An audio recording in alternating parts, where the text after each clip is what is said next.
ప్రభునందు నాకు అత్యంత ప్రియమైనటువంటి వారులారా, మన ప్రభువును రక్షకుండైనటువంటి యేసుక్రీస్తు వారి యొక్క శుభనామములో మీ అందరికీ నా హృదయపూర్వకమైన శుభములు వందనములు తెలియజేస్తున్నాను.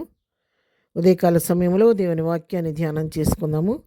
ఈరోజు వాక్య ధ్యానము కొరకు మనం తీసుకున్నటువంటి లేఖన భాగము మత్తయి సువార్త 11వ అధ్యాయం 28వ వచనం చదువుకుందాం. ప్రయాసపడి భారం మోసుకొనుచున్న సమస్త జనులారా, నా యొద్దకు రండి, నేను మీకు విశ్రాంతి కలుగజేతును. ఆమేన్. దేవుని నామమునకు మహిమ కలుగును గాక. ఇక లేఖన భాగాన్ని మనం గమనించినట్లయితే మన ప్రభు అయిన యెహోవా దేవుడు పిలుస్తున్నాడు. ఆయన ప్రయాసపడి భారం మోసుకొనుచున్నటువంటి సమస్త జనులారా, నా యొద్దకు రండి. ఎవరిని పిలుస్తున్నాడు? ప్రయాసపడుతున్న వారిని పిలుస్తున్నాడు.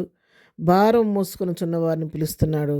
ఎవరిని? ఒకరినా ఇద్దరినా ప్రత్యేకించబడిన వారంటే ఏ దోషం లేదు, ఎలాంటి పక్షపాతం లేదు, అందరినీ సమస్త జనులను రమ్మని ఆయన పిలుస్తున్నాడు. నా యొద్దకు రండి అని పిలుస్తున్నాడు. ఎందుకు పిలుస్తున్నాడు వీళ్ళందరినీ అంటే, నేను మీ ప్రయాసను తీసివేసి మీరు మోస్తున్న భారాన్ని తేలిక చేసి నేను మీకు విశ్రాంతి కలుగు చేస్తానని చెప్పి దేవుడు ఇక్కడ తన ప్రజలను పిలుస్తూ ఉన్నాడు.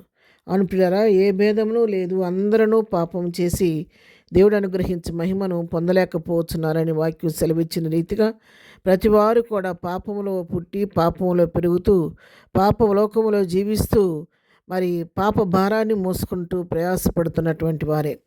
కాబట్టి ఆ భారం ఎంత భయంకరమైందంటే, ఆ పాప భారం అనేది మనిషిని ఎంతగా చేస్తుందంటే, వాక్య భాగాన్ని మనం గమనించినట్లయితే యెషయా గ్రంథము 49వ అధ్యాయం 59వ అధ్యాయం మొదటి 2 వచనాలు మనం చదువుకుందాము. రక్షింపనేరకు ఇడినట్లు యెహోవా హస్తము కొరచ కాలేదు, విననేరక ఇడినట్లు ఆయన చెవులు మందము కాలేదు. మీ దోషములు మీకును మీ దేవునికి అడ్డముగా వచ్చెను, మీ పాపములు ఆయన ముఖమును మీకు మరుగుపరచెను గనుక ఆయన ఆలకింపకున్నాడు. దేవుని నామమున మహిమ కలుగుగా కాక. ఇక్కడ చూడండి, మరి రక్షించడానికి ఆయన హస్తమేం కురచగా లేదు, విననేరకుంటానికి ఆయన చెవులు మందంగా లేవు. కానీ కారణం ఏంటంటే, మన దోషములు దేవునికి మనకి మధ్య అడ్డుగా వచ్చి నిలబడ్డాయి అంట. మన పాపములు ఆయన ముఖం మనకు కనబడకుండా మరుగు చేస్తున్నాయి అంట. అంత భయంకరమైనటువంటి పాప భారము మరి మన మీద ఉంది కాబట్టి ఆ పాపము ప్రభు యొక్క ముఖాన్ని మనకు మరుగు చేస్తూ ఉన్నాయి. మరి అదే లేఖన భాగంలో మనం గమనించినట్లయితే 59వ అధ్యాయంలోని 12, 13 వచనాలు చదువుకుందాము. మేము చేసిన తిరుగుబాటు క్రియలను ఎదుట విస్తరించి ఉన్నవి, మా పాపములు మా మీద సాక్ష్యం పలుకుచున్నవి, మా తిరుగుబాటు క్రియలు మాకు కనబడుచున్నవి, మా దోషములు మాకు తెలిసే ఉన్నవి. తిరుగుబాటు చేయుటయు యెహోవాను విసర్జించుటయు మా దేవుని వెంబడింపక వెనుక తీయుటయు బాధకరమైన మాటలు వ్యతిరేక్తమైన మాటలు వచించుటయు హృదయమున యోచించుకుని అసత్యపు మాటలు పలుకుటయు ఇవే మా వలన జరుగుతున్నవి అని చెప్తున్నారు. ఇక్కడ ఏమేమి పాపాలు, ఏమేమి దోషాలు మనుషులమైన మనలో ఉంటాయో వాటన్నిటి గురించి వివరిస్తూ, మా తిరుగుబాటు క్రియలు మాకు కనబడుతూనే ఉన్నాయి, మా దోషాలు మాకు తెలుస్తూనే ఉన్నాయి, మేము యెహోవాను విసర్జించామని, తిరుగుబాటు చేసామని, వెంబడించకుండా వెనుక తీసామని చెప్పని ఇక్కడ మరి చెప్తున్నట్టు మరి ఇక్కడ వాక్యం సెలవిస్తున్నట్టుగా ఇవన్నీ క్రియలు, ఆ పాపము, ఆ దోషములు ప్రభువుకి మధ్య మనకి మధ్య అడ్డుగా వచ్చి ఆ భారము ప్రభు ముఖాన్ని మనకు మరుగు చేస్తూ ఉంది.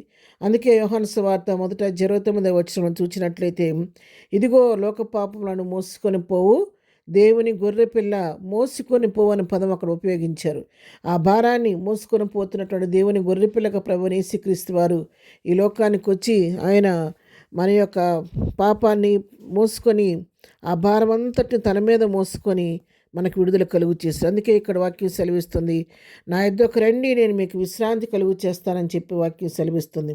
అవును, నా యొక్క పాప భారాన్ని ఆయన సిలువ పైన మోసాడు కాబట్టి ఈరోజు నీకు నాకు విశ్రాంతి కలుగుతుంది. ఉదయకాల వాక్యం ప్రియులారా, ఇంతవరకు నీ భారం తేలిక చేయబడలేదా? ఇంకా పాపం నుంచి విముక్తుడు కాలేదా? ఉదయకాలం ప్రభు వాక్యం పిలుస్తుంది. ప్రభు యొద్దకు నువ్వు వచ్చినట్లయితే ఆయన నీ పాప భారం నుంచి నేను విడిపించి నీకు విడుదల ఇచ్చి నీకు విశ్రాంతిని ఇవ్వబోతున్నాడు. ఇక ఆలస్యం చేయకుండా దేవుడు సమీపంగా ఉండగా ఆయన రక్షణ పొందుకొని అని యొక్క భారాన్ని తెలుగు చేసుకొని ప్రభువుకి ఇష్టలుగా జీవించాలని దేవుని వాక్యం ద్వారా హెచ్చరించబడుతూ ఉన్నాము. ప్రార్థన. ప్రేమ కలిగిన తండ్రి, పరిశుద్ధమైన మా ప్రియ ప్రభువా, మీ పరిశుద్ధ పాదములకు వెళ్ళిన వందనములు, స్తోత్రాలు చెల్లించుకుంటున్నావు నాయన. ఉదయకాలం మాకు ఇచ్చిన శ్రేష్టమైన వాక్య భాగాన్ని బట్టి మీకు వందనాలు. ఈ వాక్యం విన్న వారందరి హృదయాల్లో నీ క్రియ జరిగించని రక్షణ వారికి రక్షణ దయచేయండి. ఈ దినం మేము చేయి పనిపాట్లో రాకపోకలో క్షేమం దయచేయండి ఆయన. ఈ దినం తండ్రి బర్త్డే మ్యారేజ్ చేసుకున్న దీవించి ఆశీర్వదించండి. ప్రతి వారి పట్ల నీ కృప విస్తరింప చేయమని దిందేవులతో నింపి నడిపించమని యేసునామములో ప్రార్థించడిగి పొందుకొని ఉన్నాము తండ్రి. ఆమెన్. ప్రభు కృప సదాకాలం మనందరికీ తోడై నడిపించునుగాక. ఆమెన్.